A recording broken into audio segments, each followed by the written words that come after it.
Hello, welcome back to my channel. അപ്പോൾ ഇന്ന് തിങ്കളാഴ്ച സ്കൂൾ തുറന്ന ദിവസമാണ്. പക്ഷേ തോമുവിന് പോകാൻ പറ്റിയില്ല. തോമുവിന് നല്ല പനിയാണ് കേട്ടോ ഇപ്പോഴും.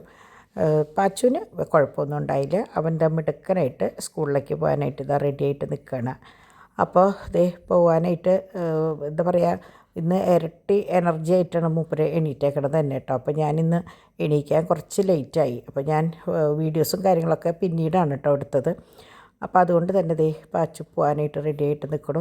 അപ്പോൾ തോനുവിന് പനിയാണ്, എന്നാലും വലിയ പ്രശ്നമില്ല. അവൻ തോന്നുമില്ലെങ്കിലും പോവാം എന്നുള്ളിടത്തോളമൊക്കെ ആയിട്ടുണ്ട് കേട്ടോ. ഇപ്പോൾ രണ്ടുപേരും അതെ, കഴിഞ്ഞ ആഴ്ച പാച്ചു പനക്കിൽ പോയപ്പോൾ തോമു ഒറ്റയ്ക്ക് പോയി. വലിയ പ്രശ്നങ്ങളൊന്നുമില്ല. അവിടെ ചെന്ന് കയറിയ വഴിക്ക് അവരോട് പറയും പാച്ചു പോയി, അല്ലെങ്കിൽ തോമു പനിയാണ് എന്നൊക്കെ ഇവർ അങ്ങോട്ടും ഇങ്ങോട്ടും പറയും കേട്ടോ. അങ്ങനെ ദേ കാര്യങ്ങളൊക്കെ കഴിഞ്ഞ് ഞാൻ അകത്ത് കയറി. അപ്പോൾ അത് പോസ്റ്റ് ചെയ്യാനുള്ള സംഭവങ്ങളൊക്കെ ഞാൻ റെഡിയാക്കി വെച്ചിട്ടുണ്ടായിരുന്നു. കാരണം ഡിമ്പിളിനും ഡാഡിക്ക് ഇന്ന് ഒരു പർച്ചേസിങ്ങും കാര്യങ്ങളൊക്കെ കഴിഞ്ഞിട്ട് അവർ മടങ്ങി വരുള്ളൂ. അപ്പോൾ അതുകൊണ്ട് തന്നെ ഞാൻ വേഗം ബാക്കിയുള്ള കാര്യങ്ങളൊക്കെ റെഡിയാക്കി വെച്ചു.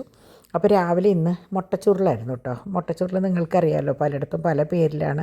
ഞാൻ പലപ്പോഴും പറഞ്ഞിട്ടുണ്ട്. അപ്പോൾ ഇന്ന് ഞാൻ ബെഡ്ഷീറ്റൊന്നും ഒതുക്കാണ്ടാണ് വേഗം എണീറ്റ് പോകുന്നത്. കാരണം കുട്ടികൾ സ്കൂളിലേക്ക് പോകാൻ റെഡിയായിട്ട് നിന്നപ്പോൾ ഞാൻ പിന്നെ അതൊക്കെ അവിടെ ഇട്ടെറിഞ്ഞിട്ട് അങ്ങോട്ട് ചെല്ലുക ചെയ്ത കേട്ടോ. കാരണം തോമുവിനും പനിയല്ലേ.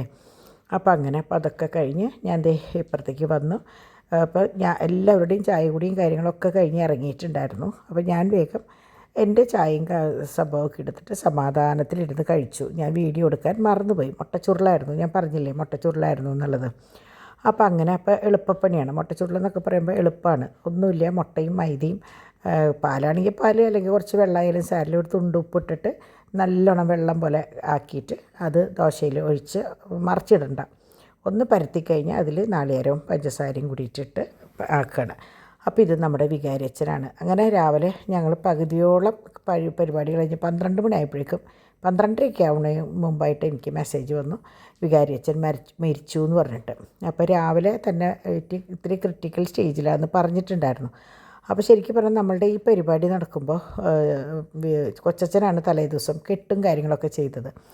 ഈ ദിവസം കൊച്ചച്ഛൻ എന്തോ ഒരു പരിപാടിയുള്ള കാരണം വയ്യെങ്കിൽ പോലും വികാരിയച്ഛനാണ് മാമോദീസ നമ്മളുടെ 2 പേരുടെ കുട്ടികളുടെയും ചെയ്തത് കേട്ടോ. ഇപ്പം ഞാൻ വിചാരിക്കണു അതൊക്കെ ഒരു നിമിത്തമായിരുന്നു എന്ന് തോന്നുന്നു. അച്ഛൻ്റെ എനിക്ക് തോന്നുന്നു അവസാനത്തെ ഒരു വീഡിയോ ചിലപ്പോൾ ഇതായിരിക്കാം, അറിയില്ല. കാരണം ഇത് കഴിഞ്ഞിട്ട് ഒരു കല്യാണം ആവശ്യം ഉണ്ടായിട്ടുണ്ടോ എന്നുള്ളത് എനിക്കറിയില്ല. കാരണം അച്ഛന് വയ്യാണ്ടിരിക്കുകയായിരുന്നു. അപ്പോൾ ഈ സമയത്ത് അച്ഛൻ എങ്ങനെയാണെന്ന് വെച്ചാൽ സർജറിയും കാര്യങ്ങളൊക്കെ കഴിഞ്ഞ് റെസ്റ്റിലാണ്. അപ്പോൾ മാമോദിസയും കഴിഞ്ഞ് പിന്നെ നമ്മുടെ എന്താ പറയുക, പാച്ചൂട്ടനെ കണ്ടിട്ടുണ്ടായിരുന്നില്ല. അപ്പോൾ അച്ഛൻ കെസ്റ്ററിൻ്റെ അടുത്തേക്ക് പോകണതൊക്കെ അച്ഛനറിയാം. പിന്നെ ഞാനും ഡാഡിയും കൂടിയിട്ട് അച്ഛൻ്റെ അടുത്ത് പോയിട്ടാണല്ലോ അന്ന് നിങ്ങളൊക്കെ അറിയാം ഞാൻ മറ്റേ ഉയർപ്പിൻ്റെ രൂപം കൊടുത്തതും. അച്ഛൻ്റെ ഒരു പ്രസംഗം കേട്ടിട്ടാണ് എനിക്കത് അങ്ങനെ തോന്നിയതും നമ്മൾ കൊടുത്തതൊക്കെ. അപ്പോൾ പിന്നെ അച്ഛനും ഡാഡിയൊക്കെ ഏനാമാവിൽ ഒന്നിച്ച് സ്കൂളിലുണ്ടായിരുന്നവരാണ്. അപ്പോൾ ആ ഒരു പരിചയത്തുമ്മേ കുറച്ചും കൂടി ഒരടുപ്പം തോന്നിയിരുന്നു കേട്ടോ. അങ്ങനെ ഞങ്ങൾ പാച്ചുവിനെ എന്താ പറയുക, കെസ്റ്ററിൻ്റെ ഏണ രീതിയിൽ കണ്ട് അച്ഛൻ അവനെ പ്രാർത്ഥിച്ച് തലയ്ക്ക് പിടിച്ച് അവനോട് വിശേഷങ്ങളൊക്കെ ചോദിച്ചു. അപ്പം മിടുക്കനായിട്ട് അവൻ എല്ലാ കാര്യങ്ങളും പറഞ്ഞു കേട്ടോ. ഉമ്മം കൊടുക്കൽ, സ്തുതി കൊടുക്കൽ ഒക്കെ കഴിഞ്ഞ് അത് കഴിഞ്ഞ് ഞങ്ങൾ പുറത്തിറങ്ങിയപ്പോൾ ആൻസനെ കണ്ടു. ആൻസനെയും പരിചയപ്പെട്ടു. അപ്പോൾ ആൻസനോട് പറഞ്ഞു താടി മുടിയൊക്കെ ഒന്ന് ഡൈ ചെയ്യുമെന്ന് പറഞ്ഞു കേട്ടോ. അത് കോമഡി രൂപത്തിലാണ് പറഞ്ഞത്. ഞാനതെങ്ങനെ പറഞ്ഞതെന്നുള്ളത് ഞാൻ പറയില്ല, കാരണം അത് ഫീൽ ചെയ്യേണ്ടെന്ന് വിചാരിച്ചിട്ടാണ് കേട്ടോ. അപ്പോൾ അങ്ങനെയൊക്കെ തമാശയൊക്കെ പറഞ്ഞ് ഞങ്ങൾ ഇനിയും വരാം എന്നൊക്കെ പറഞ്ഞിട്ടാണ് പോകുന്നത്. പക്ഷെ പിന്നീട് അച്ഛൻ വയ്യാണ്ടായിന്നും പിന്നെ ഇന്ന് ഈ ഒരു വിശേഷമാണ് അറിഞ്ഞത്. അപ്പോൾ ഇതായിരുന്നു അച്ഛൻ്റെ രൂപം. അച്ഛൻ ചെറുപ്പമാണ്, പക്ഷേ ഇപ്പോൾ വയ്യാത്തതിൻ്റെ പേരിലാണ് അങ്ങനെ നമുക്ക് തോന്നി. ഞങ്ങളും ഞെട്ടിപ്പോയി ഈ ഫോട്ടോ കണ്ടിട്ട് കേട്ടോ. അങ്ങനെ ഉച്ചയിലത്തെ ഊണ്, സാമ്പാർ, രസം ഒക്കെ അത്യാവശ്യം എല്ലാതും ഉണ്ട്. അങ്ങനെ നല്ല ഒരു നാടൻ ഊണ് കേട്ടോ. നാടൻ ഊണ്, പിന്നെ ഒരു അയില വറുത്തത് ഒക്കെ കഴിഞ്ഞ് സുഖമായിട്ട് കിടന്ന് ഉറങ്ങി കഴിഞ്ഞിട്ട് എണീറ്റിട്ട് എനിക്ക് സ്ഥിരമുള്ളതാണ് ഒരു കുഴലപ്പം കഴിക്കുക എന്നുള്ളത് കേട്ടോ. ഒന്നെങ്കിൽ രാവിലെ അല്ലെങ്കിൽ ഉച്ചതിരിഞ്ഞ്, അല്ലെങ്കിൽ ഒരു ബ്രെഡും ചീസോ ബട്ടറോ എന്തെങ്കിലും ഒരു പീസ്, ഒരു കുഴലപ്പം. ഇത് രണ്ടും ഞാൻ ഏതെങ്കിലും ഒരു നേരത്ത് മാറി മാറി കഴിക്കും. എന്തോ എനിക്ക് വേറെ പ്രശ്നങ്ങളൊന്നും അതുകൊണ്ട് ഉണ്ടായിട്ടില്ല. പിന്നെ നമ്മളുടെ റുട്ടീൻ അങ്ങനെ തന്നെ പൊക്കോട്ടെ എന്ന് വിചാരിച്ചിട്ടാണ്. അപ്പോൾ കുഴലപ്പം ആകുമ്പോൾ മധുരമില്ല, എണ്ണമയൊന്നും അങ്ങനെ കാര്യമായിട്ടൊന്നും ഇല്ല കേട്ടോ. എണ്ണയുടെ ഇതൊന്നും അങ്ങനെ അധികമില്ല. അങ്ങനെ അതൊക്കെ കഴിഞ്ഞ് ഡാഡി ഫസ്റ്റ് ട്രിപ്പ് അച്ഛനെ കാണാൻ പോയി, വികാരി അച്ഛനെ കാണാൻ പോയി. ആ സമയത്ത് ഞാൻ വേഗം കംപ്ലീറ്റ് നനച്ചു. കാരണം കുറച്ച് ദിവസമായിട്ട് നനയും തെളിയൊക്കെ ഇത്തിരി കുറവായിരുന്നു, ചെടികളൊക്കെ വാടി നിൽക്കുന്നുണ്ട്. അപ്പോൾ എനിക്ക് ഭയങ്കര സങ്കടമാണ്. അപ്പോൾ ഞാൻ വേഗം അതൊക്കെ നനച്ചു. എനിക്ക് നനയ്ക്കുമ്പോൾ എങ്ങനെയാണെന്ന് വെച്ചാൽ ഞാൻ ഇലയും അടക്കം വെള്ളമൊഴിക്കും. അപ്പോൾ എനിക്ക് ഒരു തോന്നലാണ് ഇലയ്ക്കും സങ്കടമാവില്ലേ എന്ന്. അപ്പോൾ ഞാൻ നനയ്ക്കുമ്പോൾ ഇല അടക്കം ഫുള്ള് നനയ്ക്കും കേട്ടോ. അപ്പോൾ എനിക്കെന്തോ അതാണ് ഇഷ്ടം. അങ്ങനെ ഈ വശം ഫുൾ നനച്ച് കഴിഞ്ഞിട്ട് ഞാൻ നേരെ പരിയപ്പുറത്തേക്ക് പോയി. പരിയപ്പുറത്ത് പോകുമ്പോഴേക്കും ഡാഡി വന്നു. അപ്പോൾ ഡാഡി വന്നപ്പോൾ അച്ഛൻ്റെ വിശേഷങ്ങളും കാര്യങ്ങളും അച്ഛൻ കുർബാന ഉണ്ടായിരുന്നു, അത് കഴിഞ്ഞിട്ടാണ് ഡാഡി വന്നത് കേട്ടോ. ഞങ്ങൾ കുട്ടികളെയും കൊണ്ട് കുർബാനയ്ക്കല്ല പോയത്, അത് കഴിഞ്ഞിട്ടാണ് പോയത്. അപ്പോൾ ഒപ്പീസും കാര്യങ്ങളൊക്കെ ആയിരുന്നു, കാരണം ഡോൺ വന്നിട്ട് ഒന്നിച്ച് പോകാമെന്ന് വിചാരിച്ചിട്ട്. അങ്ങനെ ഞാൻ ആ സമയം കൊണ്ട് രണ്ട് വശവും അങ്ങേ വശമല്ല, ഈ വശം മാത്രം ആദ്യം കുറച്ച് ഫ്രണ്ടിൽ നിന്ന് നനച്ചു, അത് കഴിഞ്ഞ് ബാക്കിൽ നിന്ന് നനച്ചു. അപ്പോൾ നനയ്ക്കുമ്പോൾ പതിയുംപടി അവരെ കൂട്ടിലാക്കിയിട്ടാണ് ഞാൻ നനയ്ക്കാൻ നിന്നത് കേട്ടോ. അപ്പോൾ പിന്നെ മിനിയാന്ന് ഡിവൈൻ ഇവിടെയൊക്കെ അടിച്ച് കഴുകിയിട്ടുണ്ടായിരുന്നു, അതുകൊണ്ട് കൂടുതലായിട്ട് കഴുകേണ്ട കാര്യങ്ങളൊന്നും ഉണ്ടായിരുന്നില്ല. പക്ഷേ എനിക്ക് ചെടികളൊക്കെ ഒന്ന് ഒതുക്കാനും വെട്ടാനും ഉണ്ടാക്കിയേക്ക് കുറേ മണി പ്ലാന്റിൻ്റെ തുമ്പുകൾ വെട്ടി കൊണ്ടു കൊടുക്കണം. പക്ഷേ ഇതുവരെ എനിക്കത് വെട്ടി കൊടുക്കാൻ പറ്റിയിട്ടില്ല. അപ്പോൾ അത് മാക്സിമം നേരത്തെ വെട്ടിക്കഴിഞ്ഞാൽ എനിക്കും എന്താ പറയുക ഒക്കെ ഒന്ന് ക്ലീനാവും. ഇത് കണ്ടു, നമ്മുടെ മതിലിൻ്റെ ഒപ്പം നിൽക്കുകയാണ് ചേമ്പിൻ്റെ ഇലയും ഒക്കെ. പക്ഷേ എന്താ പറയുക, കാണുമ്പോൾ നല്ല പച്ചപ്പാണ്, പുറമേ നിന്ന് കാണുമ്പോൾ ഭയങ്കര കാട് പോലെ തോന്നും. പക്ഷേ എനിക്ക് ഇവിടെ നിന്ന് കാണുമ്പോൾ എനിക്കിഷ്ടമാണ്, നല്ല ഭംഗിയാണ് കാണാനായിട്ട് കേട്ടോ. അങ്ങനെ ഡാഡിയുടേതായ പണികൾ ഇപ്പോൾ നമ്മൾ കവർമ സീലടിക്കുന്ന സംഭവം അതൊക്കെ ചെയ്യണം. അങ്ങനെ ഞാൻ പറഞ്ഞില്ലേ, എല്ലാവർക്കും അവരവരുടേതായ കുട്ടി കുട്ടി പണികളുണ്ടാവും കേട്ടോ. ഞാനെപ്പോഴും അങ്ങനെയാണ്, കുഞ്ഞു മക്കളെ പോലും ഞാനത് പ്രോത്സാഹിപ്പിക്കാറുണ്ട്. അപ്പോൾ ഇത് ഞാൻ അച്ഛന് വെക്കാനുള്ള ബൊക്കെ വാങ്ങിയതാണ്. ഇതുമ്പോൾ നിങ്ങൾ പേര് കാണുമ്പോൾ എന്താണാവോ എന്ന് വിചാരിക്കേണ്ട, നമ്മൾ ഓർഡർ കൊടുത്തപ്പോൾ അവർ ഒട്ടിച്ച് വെച്ചിട്ടുള്ള പേരാണ് കേട്ടോ. അപ്പോൾ നമ്മൾ വെക്കുന്ന സമയത്ത് ആ പേരെടുത്ത് മാറ്റിയിട്ടാണ് വെച്ചത് കേട്ടോ.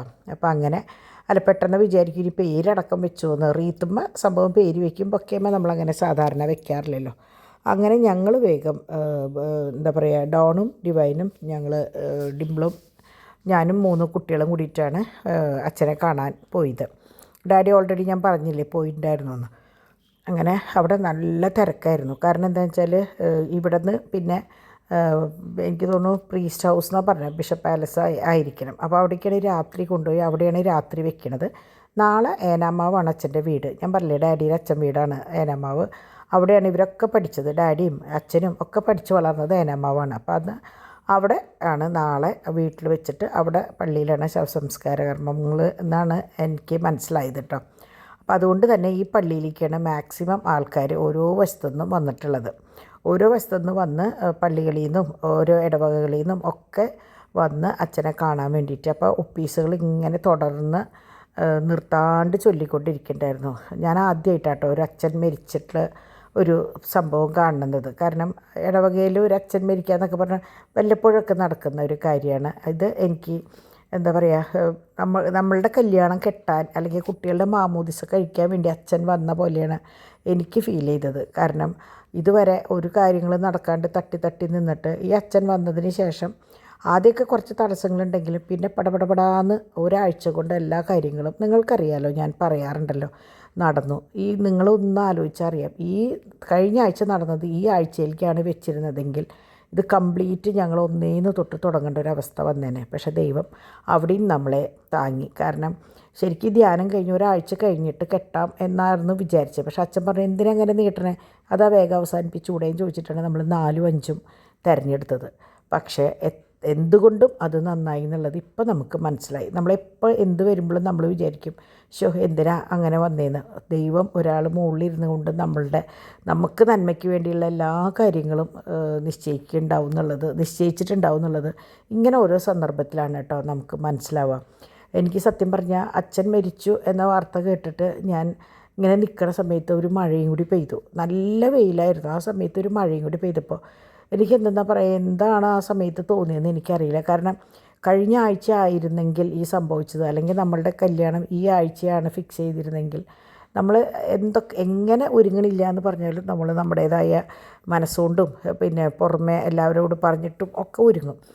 അപ്പോൾ അത് മുടങ്ങിയേനില്ലേ. അപ്പോൾ അത് എന്താ പറയുക, എനിക്ക് ഭയങ്കര ഞാൻ ഒറ്റയ്ക്കായിരുന്നു ആ സമയത്ത് താഴത്ത്. അപ്പോൾ ഞാനിങ്ങനെ കുറച്ച് നേരം മഴ നോക്കി ഇങ്ങനെ നിന്നു.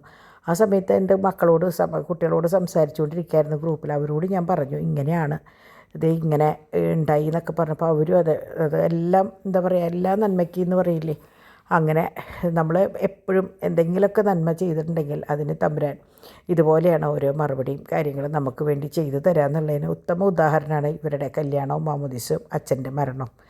അപ്പോൾ ഞങ്ങൾക്ക് വേണ്ടി വന്ന് ഞങ്ങൾ ഇപ്പോൾ എല്ലാം കഴിഞ്ഞ് അച്ഛൻ മടങ്ങി പോണ പോലെയാണ് നമ്മൾക്ക് മനസ്സുകൊണ്ട് ഫീൽ ചെയ്തത് കേട്ടോ. ഭയങ്കര സന്തോഷം. അച്ഛൻ്റെ ആത്മാവിന് വേണ്ടി നമ്മൾ പ്രാർത്ഥിക്കുകയാണ്. അപ്പോൾ രാത്രിയിലത്തെ ഫുഡ് ദേ കഴിഞ്ഞ് നമ്മൾ നമ്മുടെ കാര്യങ്ങളിലേക്ക് ഏർപ്പെട്ടു. അപ്പോൾ അച്ഛൻ ഇവിടുന്ന് അച്ഛനെ കൊണ്ടുപോയിട്ടുണ്ടാവും. ഈ സമയമായപ്പോഴേക്കും അച്ഛനെ കൊണ്ടുപോയിട്ടുണ്ടാവും കേട്ടോ.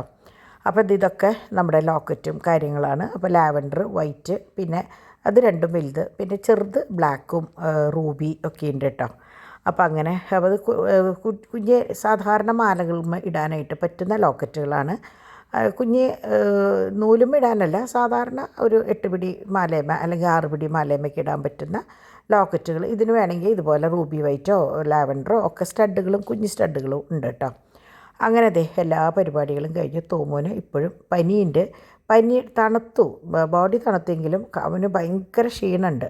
അപ്പോൾ ആദ്യം ഞങ്ങൾ വിചാരിച്ചു ഇന്ന് ദയാലിക്ക് കൊണ്ടുപോയാലോ. പിന്നെ നോക്കിയപ്പോൾ പനി കുറഞ്ഞിട്ടുണ്ട്. അപ്പോൾ ഇനിയിപ്പോൾ ക്ഷീണമല്ല, ഇനിയിപ്പോൾ അവിടെ ചെന്ന് ട്രിപ്പ് കയറ്റേണ്ടിയൊക്കെ വന്നു കഴിഞ്ഞാൽ അവനും അതൊരു ബുദ്ധിമുട്ട്. അപ്പോൾ അവൻ മരുന്ന് കഴിച്ചോളാം എന്നൊക്കെ പറഞ്ഞ് കഴിച്ച് ഇപ്പോൾ അത് സുഖമായിട്ട് കിടന്ന് ഉറങ്ങുന്നുണ്ട്. അപ്പോൾ വേറെ പ്രശ്നങ്ങളൊന്നും ബാക്കിയുള്ളവർക്കൊന്നുമില്ല. അപ്പോൾ ഡോണിന് പനി തുടങ്ങിയെന്ന് പറയുന്നുണ്ടായിരുന്നു. ഞാൻ ഡോളോ കൊടുത്ത് ഏൽപ്പിച്ചിട്ടുണ്ട്. ഇപ്പോൾ കഴിച്ചിട്ടുണ്ടാവും. രാവിലെ എണീക്കുമ്പോൾ ഒന്നും ഇല്ലാണ്ടിരിക്കട്ടെ. അല്ലാണ്ട് ഇപ്പം നമ്മളെന്താ പറയുക, ഒരാൾക്ക് തൊട്ട് പുരട്ടിയാൽ വീണ്ടും എല്ലാവർക്കും ചുറ്റും വരുമല്ലോ. അപ്പോൾ അങ്ങനെ ഞാൻ കുറേ നേരം കുറേ വിശേഷങ്ങളും കാര്യങ്ങളൊക്കെ കുട്ടികളോട് പറഞ്ഞ ശേഷം ഒരു ഗ്ലാസ് ചായയൊക്കെ കുടിച്ചിരിക്കുമ്പോഴാണ് അമ്മയും മോനും കൂടി എണീച്ച് വന്നത്. അപ്പോൾ അവന് ആ നേരത്ത് കുക്കീസ് വേണം. അപ്പോൾ എന്നാൽ പിന്നെ കുക്കീസ് കൊടുക്കാമെന്ന് വിചാരിച്ചു. മൂപ്പരെങ്ങനെയാ വെച്ചാൽ ഉച്ചയ്ക്ക് നല്ലോണം കിടന്ന് ഉറങ്ങും കേട്ടോ. പാച്ചു ശരിക്കും ഒരു 3:30 കിടന്ന് ഉറങ്ങി കഴിഞ്ഞാൽ ഒരു 6:45 7 മണി വരെ സുഖമായിട്ട് കിടന്നുറങ്ങും. പിന്നെ എണീറ്റിട്ട് പിന്നെ ഇപ്പം ഒന്ന് കിടന്നുറങ്ങി ഒരു 12:30 ഒക്കെ ആകുമ്പോൾ കിടന്നുറങ്ങിയ രാവിലെ ശരിക്കും ഒരു 8:30 ആകുമ്പോൾ എണീറ്റ് നേരെ കുളിച്ച് ഉഷാറായി നേരെ പ്ലേ സ്കൂളിൽ പോകും. അങ്ങനെയാണ് അവൻ്റെ റൂട്ടീൻ കേട്ടോ. അപ്പോൾ അങ്ങനെ കുക്കീസ് മൂപ്പർക്ക് പീനട്ട് കുക്കീസാണ്. വലിയ താല്പര്യമൊന്നുമില്ല, കാരണം ഇടയിൽ നട്ട്സ് അല്ലല്ലോ കടിക്കണം, പീനട്ടല്ലേ. എന്നാലും വലിയ കുഴപ്പമില്ലാത്ത രീതിയിൽ ഇപ്പോൾ വലിയ പ്രശ്നങ്ങളൊന്നും ഇല്ലാണ്ട് മൂപ്പര് കഴിക്കുന്നുണ്ട് കേട്ടോ. ആ പനി മാറിയതിന് ശേഷം വലിയ പ്രശ്നങ്ങളൊന്നുമില്ല. അപ്പോൾ അങ്ങനെ അത് കൊണ്ടുവച്ചപ്പോൾ ഞാനും ഒരെണ്ണം കഴിച്ചു കേട്ടോ. ആ നേരത്ത് നമ്മുടെ മുമ്പിൽ കൊണ്ടുവയ്ക്കുമ്പോൾ നമ്മളിങ്ങനെ വർത്തമാനം പറഞ്ഞിരിക്കുമ്പോൾ അതും ഞാനും ഒരെണ്ണെടുത്ത് കഴിച്ചു. അങ്ങനെ ഡിമ്പിൾ ചായയൊക്കെ വെച്ച് കുടിച്ചു. അങ്ങനെ പാച്ചു അവിടെ ഇരുന്നിട്ട് ഫോണിൽ കുത്തി കളിക്കണം. അതായത് അവന് മെക്കാനിസം ഭയങ്കര ഇഷ്ടമാണ്. അപ്പോൾ ഹെഡ്ഫോൺ കണ്ടപ്പോൾ ആദ്യം അതുമ്മ കുത്തി, എന്നിട്ട് ഹെഡ്ഫോൺ ചവിട്ടിൽ വെച്ചു. അങ്ങനെയൊക്കെയാണ് മൂപ്പരെ ഓരോ കാര്യങ്ങൾ ചെയ്യുക കേട്ടോ. ഇപ്പം ഞാനത് കണ്ടപ്പോൾ വീഡിയോ എടുക്കാൻ നിന്നത്, അപ്പോഴേക്കും അതവൻ എന്താ പറയുക ഒക്കെ ഊരി കളഞ്ഞു. അപ്പോൾ പിന്നെ ഞാൻ വിചാരിച്ചു വേണ്ട, എന്നാൽ പിന്നെ അവിടെ ഇരുന്നോട്ടെ. അങ്ങനെ അമ്മയും മോനും പോയതിന് ശേഷം ഞാൻ കുറച്ച് നേരം എന്താ പറയുക, ഞാൻ എൻ്റെ മനസ്സ് തുറന്ന് സംസാരിക്കും കുറച്ച് നേരം കുട്ടികളോടൊക്കെ. അപ്പോൾ അതൊക്കെ കഴിഞ്ഞ് ഞാൻ കിടക്കാനായിട്ട് പോരുകയാണ്. അപ്പോൾ ഇന്ന് ഇത്രയേ ഉള്ളൂ വിശേഷം. അപ്പോൾ പതിവുംപടി എന്താ പറയുക, നൊവേന അപ്പോൾ എത്തിക്കുന്നവർക്ക് എത്തിക്കാം, സ്ക്രീൻഷോട്ട് എടുക്കുന്നവർക്ക് സ്ക്രീൻഷോട്ട് എടുക്കാം, എന്ത് വേണമെങ്കിലും ചെയ്യാം കേട്ടോ. അപ്പോൾ ഇന്നത്തെ ഒരു പ്രാർത്ഥന നിങ്ങളുടെ എല്ലാവരുടെയും നമ്മളുടെ വികാരി അച്ഛൻ്റെ കൂടെ ഉണ്ടാവണം. അച്ഛൻ്റെ ആത്മശാന്തിക്കായിട്ട് നമുക്കെല്ലാവർക്കും പ്രാർത്ഥിക്കാം.